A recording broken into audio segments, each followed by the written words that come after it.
दोस्तों, कृषि प्रधान देश कहलाने वाले भारत में अनाज की जो सच्चाई है वो काफी हैरान कर देने वाली है।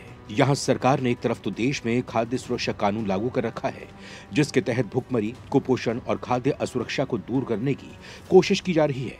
लेकिन दूसरी तरफ यहाँ के गोदामों में लाखों टन अनाज सड़ रहा है। यहाँ धूप में, बारिश में गेहूं से भरी हुई बोरियां खराब हो रही हैं। गेहूं से भरी बोरियां खराब हो जाती हैं। इसकी खबरें हर साल सुर्खियों में बनी भी रहती हैं, लेकिन फिर भी इस ओर कोई कदम नहीं उठाए जाते हैं। अगर हम यहाँ ये टैगलाइन दें कि अनाज सड़ जाए लेकिन भूखों को ना मिले तो गलत भी नहीं होगा। दोस्तों, इन गोदामों में स्टोरेज की कमी के चलते इतना गेहूं खराब हो जाता है कि अगर इसे बचा लिया जाए तो इससे 10 करोड़ बच्चों को 1 साल तक खाना खिलाया जा सकता है। ये बात हैरान कर देने वाली है, लेकिन सच है। आंकड़ों के मुताबिक हर साल लगभग 60 लाख टन अनाज को या तो चूहे खा जाते हैं या फिर वो सड़ जाता है। इतना ही नहीं, कृषि मंत्रालय का कहना है कि भारत में हर साल इतना अनाज बर्बाद हो जाता है जितना ब्रिटेन अपने देश में उगा भी नहीं पाता है। इतनी ज्यादा तादाद में अनाज की बर्बादी ये बता देती है कि हम कितने लापरवाह हैं। हमारी सरकार खाद्य सुरक्षा बिल पर संसद में बहस करती है, लेकिन इस तरफ ज्यादा ध्यान नहीं देती है। अगर इस अनाज को बचाने में उचित कदम उठाए जाएं, तो देश में कोई नागरिक भूखा नहीं सोएगा। फिर खाद्य सुरक्षा जैसे बिलों पर ज्यादा बहस करने की जरूरत नहीं होगी। दोस्तों, इस बर्बाद होते अनाज को बचाना बहुत जरूरी है। इसके लिए सरकार को ट्रेडिशन से लेकर मॉडर्न तक हर उस उपाय को अमल में लाना चाहिए जिससे इस गेहूं की खराबी ना हो पाए और हर इंसान को खाने को अनाज मिल सके। आज के इस वीडियो में इस बारे में ही बात करेंगे कि कैसे हम गोदामों में अनाज को खराब होने से रोक सकते हैं और कैसे एक गरीब को खाने को मिल सकता है। दोस्तों, इस वक्त पूरी दुनिया में खाद्य संकट गहराया हुआ है। पहले तो कोरोना महामारी के चलते लोग घरों में कैद हो गए थे, कितनों की ही नौकरियां चली गईं और लोगों के पास आय खत्म हो गई थी और कुछ को तो भूखे ही दिन निकालने पड़े। लेकिन अब भले ही यह स्थिति धीरे धीरे सुधर रही है, लेकिन इसके बावजूद भी हमारा ध्यान इस तरफ नहीं है जिसकी देश को सबसे ज्यादा जरूरत है। आंकड़ों के मुताबिक कोरोना काल के दौरान करीब 1824.31 टन अनाज खराब हो गया। वहीं साल 2019-20 में FCI और CWC के गोदामों में कुल 970 टन अनाज खराब हो गया। ये आंकड़े काफी ज्यादा हैं और साथ ही हैरान कर देने वाले भी, क्योंकि तब लोगों के पास खाने को दाना भी नहीं पहुंच पा रहा था। दोस्तों, आपको बता दें कि अनाज की बर्बादी को लेकर ये आंकड़े तब के हैं जब साल 2022 में पेश की गई ग्लोबल हंगर इंडेक्स में 116 देशों की लिस्ट में भारत अपने पड़ोसी देशों से पिछड़कर 101 स्थान पर आ गया था। वहीं साल 2020 में भारत का स्थान तब 94 नंबर पर था। दोस्तों, ये आंकड़े हैरान तो कर ही रहे हैं, साथ ही शर्मिंदा भी कर रहे हैं, क्योंकि जो देश कृषि पर ही आधारित है वहां के लोग भूखे हैं और ऐसी स्थिति किसी भी देश के लिए शर्मनाक हो सकती है। दोस्तों, भारत में अनाज का उत्पादन इतना होता है कि वो अपने देश के लोगों की तो भूख मिटा ही सकता है, साथ ही अपने पड़ोसी देशों को भी खिला सकता है। लेकिन इसके बजाय भारत में कहानी कुछ और ही चलती है। इसका सबसे बड़ा कारण है यहाँ फैला हुआ करप्शन।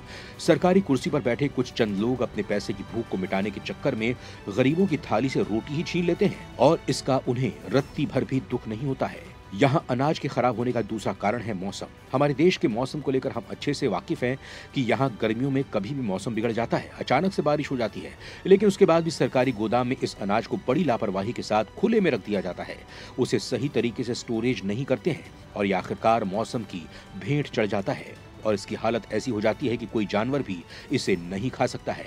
दोस्तों, FCI के आंकड़ों के मुताबिक साल 2008 से 2010 तक 35 मीट्रिक टन अनाज सही सुविधा और स्टोरेज नहीं होने की वजह से खराब हो गया था। इसके साथ ही कृषि मंत्रालय का कहना है कि देश में अनाज तो खराब होता ही है, साथ ही फल सब्जियां भी बड़ी मात्रा में खराब हो जाती हैं।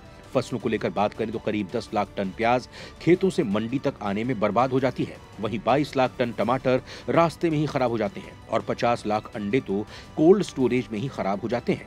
चलिए अब जानते हैं कि इस खराब होते अनाज को कैसे बचाया जाए, कैसे गोदाम में हम इस अनाज को सुरक्षित रख सकते हैं। दोस्तों, गेहूं के स्टोरेज के लिए साइलो तकनीक काफी परफेक्ट मानी जाती है। साइलो अनाज को सुरक्षित रखने, भंडारण करने की लेटेस्ट और अल्ट्रा मॉडर्न तकनीक है, जिसमें हम ज्यादा से ज्यादा अनाज को स्टोर करके रख सकते हैं, साथ ही खराब होने से भी बचा सकते हैं। इस साइलो स्टोरेज को बखारी भी कहा जाता है। इसमें एक स्टील का ढांचा होता है जिसमें 4 सिलेंड्रिकल शेप के बड़े टैंक होते हैं, जिसमें बोरी के बिना अनाज को स्टोर किया जाता है और ये लंबे समय तक सुरक्षित भी रहता है। इन टैंकों की स्टोरेज क्षमता 12,005 टन यानी 1,25,000 क्विंटल गेहूं को स्टोर किया जा सकता है। इसके अलावा इन टैंकों का टेम्परेचर भी सेट किया जा सकता है, जिससे गेहूं खराब नहीं होता है। इसके साथ इस तकनीक के जरिए लोडिंग और अनलोडिंग में काफी आसानी होती है। दोस्तों, अनाज को स्टोर करने का दूसरा तरीका है सेव ग्रीन बब बैग।